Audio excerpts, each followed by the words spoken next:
Le ministère de l'administration territoriale et les collectivités sont en discussion à Ouagadougou pour les questions de transfert de compétences. Et puis désormais, il faut suivre une certaine règle et conditions pour les services des professions publicitaires au Burkina Faso. Mesdames, Messieurs, bonsoir. Le gouvernement et les présidents des conseils de collectivités territoriales sont en conclave depuis ce matin à Ouagadougou pour discuter du transfert des compétences et des ressources de l'État et surtout la mise en œuvre optimale des plans locaux de développement. Le reportage, c'est avec Yasmina Djigamde et Dieudonné Koumsara. La cérémonie d'ouverture de la rencontre entre le gouvernement et les présidents des conseils des collectivités territoriales s'est tenue ce 25 janvier à la salle des banquets de Ouaga 2000. Le transfert des compétences et des ressources de l'État à ces collectivités était à l'ordre du jour. Le gouvernement, dans le cadre de la mise en œuvre du PNDS et dans le cadre de la mise en œuvre du programme présidentiel, donc, a voulu que les collectivités territoriales participent de façon entière et pleine donc, à la mise en œuvre de ce programme-là. Et cela ne peut se faire que s'il y a le transfert effectif donc, et des compétences et des ressources. Et c'est pourquoi cette rencontre a été mise à un niveau assez élevé, parce qu'elle est présidée par le Premier ministre lui-même, donc en présence donc, des départements ministériels sectoriels, pour que chacun vienne dire, par rapport aux dispositions légales et réglementaires, ce que j'ai pu faire et ce qui reste à faire. Et que des instructions et des engagements nouveaux puissent être pris pour que les collectivités puissent bénéficier donc, de ces ressources surtout, parce qu'il ne s'agit pas donc, de transférer les compétences sans transférer les ressources. D'ailleurs, même les collectivités nous disent que le gouvernement a transféré les problèmes donc, sans transférer les moyens nécessaires pour la résolution de ces problèmes. Donc aujourd'hui, c'est un départ nouveau qui est en train de s'opérer. Nous allons faire le diagnostic sans complaisance donc, de ce transfert donc, de compétences et de ressources. Et nous allons faire des propositions en présence de son Excellence, Monsieur le Premier ministre, en présence des ministres sectoriels, afin que chacun prenne l'engagement donc, de pouvoir effectivement mettre en œuvre et les transferts donc, de compétences et les transferts donc, de ressources. Vous savez, ça va s'accompagner parce qu'il n'y a même pas une semaine, le Premier ministre avait rencontré les chefs des circonscriptions administratives et effectivement, il y a un certain nombre également de transferts donc, de signatures qui vont permettre donc, aux structures déconcentrées d'accompagner les collectivités dans la mise en œuvre donc, de ces compétences. Cette rencontre de 2 jours vise à organiser des échanges sur les actions à mettre en œuvre pour un transfert effectif des ressources aux collectivités. Selon Siméon Savadogo, la mise en œuvre réussie du PNDS ne peut être atteinte sans la contribution des collectivités territoriales.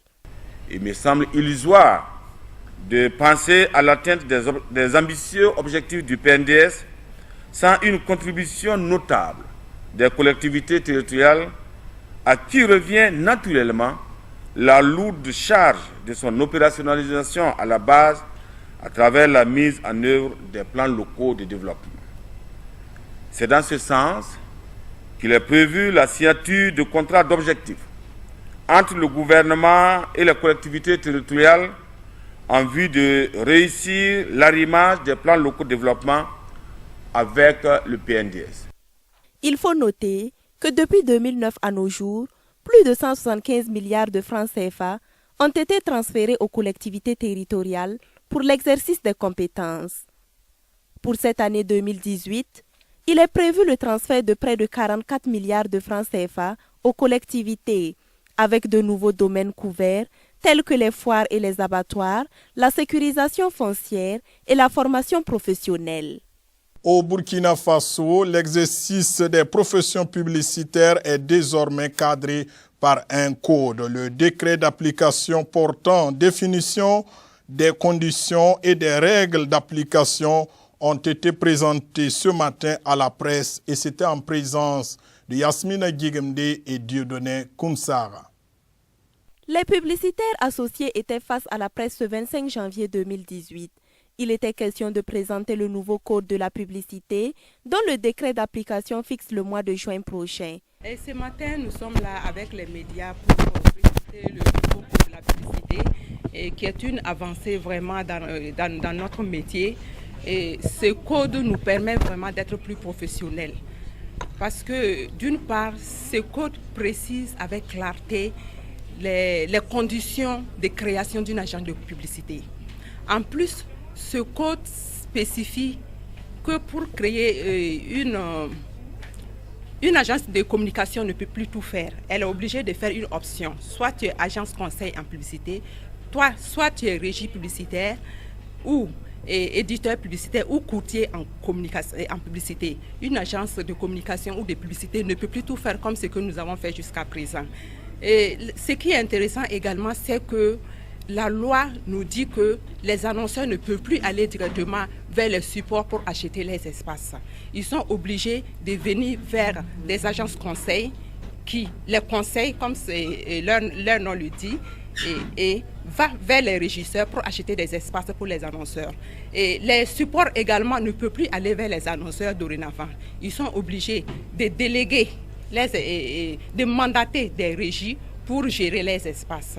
Et en plus de cela, ce qui est vraiment intéressant pour nous, acteurs de la publicité, c'est que dorénavant, toute production publicitaire doit être signée.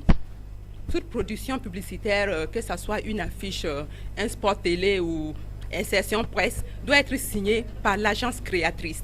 Et cela est vraiment une avancée pour nous, membres des publicitaires associés. À en croire les conférenciers du jour, la publicité est devenue un métier que n'importe qui peut exercer, ce qui se justifie par la prolifération des agences de communication. La présidente appelle donc à se conformer aux tests. La première disposition, c'est amener tous les acteurs à connaître les tests. Parce que quand les acteurs connaîtront les tests, on dira que nul n'est censé ignorer la loi. Je crois que c'est la première chose. Et ensuite, il y a la sensibilisation, la formation. Et tout cela conduit, tout ça, c'est des outils que nous allons mettre en place pour amener nos membres et les acteurs de façon générale à connaître les tests qui protègent ou qui défendent notre métier. Et après, nous allons jouer le rôle d'éveil. Nous allons jouer le rôle d'éveil parce que nous sommes nombreux, ceux qui sont vraiment professionnels. Et nous allons essayer d'aller vers ceux qui vont manquer, qui vont poser des actes qui vont à l'encontre de ces différentes lois, les sensibiliser. Et comme nous espérons que bientôt il y aura l'autorité supérieure de régulation de la publicité, je crois que cette autorité également va jouer son rôle d'interpellation et voir des sanctions sur le faux pour amener, pour défendre vraiment notre métier. Le code sera en vigueur dès le 12 juin prochain. Les membres de publicitaires associés interpellent les brebis galeuses à se conformer au nouveau code de la publicité. C'est le deuxième adjoint au maire de la commune de Ouagadougou qui a procédé ce matin à la remise officielle des engins volés à leurs propriétaires en présence de la police et de la gendarmerie nationale au siège de la police municipale. Suivons le reportage. Les services de la police municipale de Ouagadougou ont interpellé au cours de l'année 2017 1411 véhicules à 4 roues, 867 tricycles et 11 857 engins à 2 roues pour diverses infractions. En collaboration avec les services de contrôle fichier de la gendarmerie et de la police nationale, et après vérification, 16 engins ont été déclarés volés. Ainsi, les autorités communales ont procédé à la remise des engins retrouvés à leurs propriétaires légitimes. Et c'était ce matin au siège de la police municipale de Ouagadougou. Vraiment, je suis dans la joie pour ce que Dieu a fait pour moi, pour ce qui m'a permis de retrouver ma moto. Je dis merci à Dieu aussi, merci à la police pour le travail abattu. Vraiment, je n'y croyais pas, je n'espérais pas. Ça a été une grande surprise. J'étais sur mon lit, on m'appelle, madame, vous avez perdu une moto. On vient de la retrouver. Ça a été vraiment une grande joie. 2 ans. Je n'espérais vraiment plus après 2 ans. Donc, merci encore à la police. Il arrive dans le cadre des missions de routine ou des opérations recommandées que nous contrôlons les usagers de la voie publique. Alors, dans le cadre de ces missions, il nous arrive d'interpeller certains usagers qui sont en irrégularité. Alors, notamment le non-respect du code de la route et certains aspects non moins importants. Alors, c'est pour vous dire que lorsque nous avons connaissance de ces genres de cas, alors nous demandons systématiquement le contrôle du fichier. Quand bien les gens possèdent des reçus ou des cartes grises, nous procédons à ce contrôle du fichier-là au niveau de la police nationale et de la gendarmerie nationale pour pouvoir vérifier, en tout cas, de l'authenticité des documents administratifs possédés par les propriétaires. Tout d'abord, ce sont des remerciements, une satisfaction totale envers nos policiers. C'est au nom du conseil municipal et son président, à savoir M. Arma Bewende, que je suis là ce matin pour apporter notre soutien total à la police municipale et au FDS en général. Vous voyez, la collaboration a permis de retrouver des engins volés qui vont être restitués à leurs propriétaires qui auront la joie ce matin. Beaucoup sont des engins volés, beaucoup ont été interceptés parce qu'ils ont brûlé les feux. Donc, à quelque part, là où vous êtes, on peut apporter en un peu quelque chose pour ces forces de l'ordre-là, qui, malgré des moyens souvent limités, arrivent à faire des grandes choses. Donc, moi, je prends l'engagement ce matin, et au nom du conseil municipal, je ferai le compte rendu au maire de la ville de Ouagadougou pour que nous essayons de voir comment nous allons apporter vraiment un vrai soutien à ces braves policiers qui, jour et nuit, ne cessent de nous apporter des solutions pour une paix totale. Il faut signaler que 710 animaux ont été conduits en fourrière pour des cas de divagation dans la ville. En termes de recettes, c'est plus de 214 millions de francs CFA pour le budget communal. Et puis à l'étranger, au 3e jour du forum économique, où le discours du président américain est très attendu.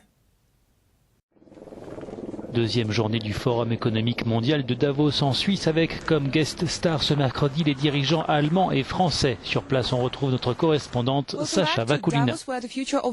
L'avenir de l'Europe est sous le feu des projecteurs à Davos avec les arrivées d'Angela Merkel et d'Emmanuel Macron. La chancelière fait son retour sur la scène internationale sur fond d'incertitude politique en Allemagne, toujours privée de gouvernement 4 mois après les législatives. Elle s'est adressée au Forum économique mondial 2 jours avant l'intervention très attendue du président américain Donald Trump. Nous savons qu'il y a des égoïsmes nationaux. Nous voyons qu'il y a du populisme. Nous voyons qu'il règne une atmosphère polarisante dans de nombreux pays.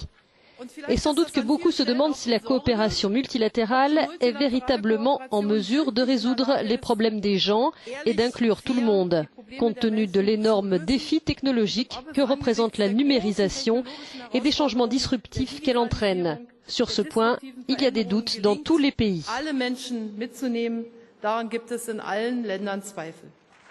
Angela Merkel repartira de Davos avant l'arrivée de Donald Trump.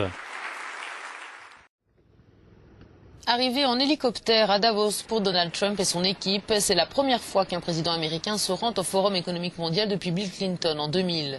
Donald Trump doit dîner ce jeudi soir avec des chefs d'entreprise européennes avant de prononcer un discours très attendu vendredi. Une intervention dans laquelle il veut raconter au monde à quel point l'Amérique est formidable et comment elle va bien. Notre pays est enfin en train de gagner à nouveau, avait-il tweeté peu avant de quitter les États-Unis. La venue de Donald Trump devrait satisfaire Emmanuel Macron, qui s'est félicité d'être à l'origine de la présence du président américain dans la très chic station alpine. Ce dernier doit s'entretenir notamment avec le chef du gouvernement israélien, Benjamin Netanyahou, ainsi qu'avec la première ministre britannique, Theresa May. À Davos, Donald Trump est en tout cas attendu avec des sentiments mitigés. Reste que sa récente décision de réduire le taux d'imposition des entreprises, la flambée de Wall Street et la robuste croissance des États-Unis devraient plaire aux maîtres de la finance et au PDG. Mesdames, Messieurs, c'est tout pour aujourd'hui. Merci de l'avoir suivi. On se retrouve demain à la même heure avec d'autres actualités. Bonsoir.